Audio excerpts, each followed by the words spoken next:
Cytokine release syndrome and ICANS are two really important potential toxicities in the management of patients on T-cell engagers.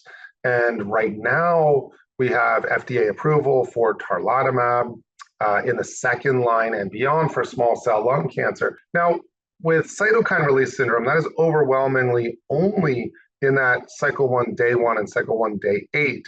And this is why those patients are recommended to be admitted and they're observed in the hospital. Now, I'm going to speak a moment about the grading system because that also kind of goes into how to manage these patients. Now, essentially, grade 1 is a fever. Now, that's a simple one. You give patients Tylenol and they get better. Grade 2 is if they develop some degree of hypoxia and or hypotension along with that fever. Then hypoxia, of course, patients get oxygen, hypotension, typically IV fluids, and then recommend starting dexamethasone as well. Now, there's also an organization that can consider tocilizumab. Now, I'd say there's no reason to withhold tocilizumab in a patient that is not just quickly recovering.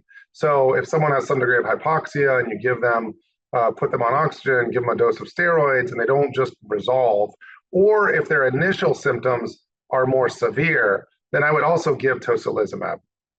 There's not a reason to withhold. And often that turns things around.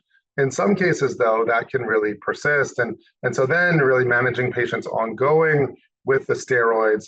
And for me, if patients continue to have symptoms or if they initially improve, but then the next day symptoms worsen again, then I may repeat dose of tocilizumab.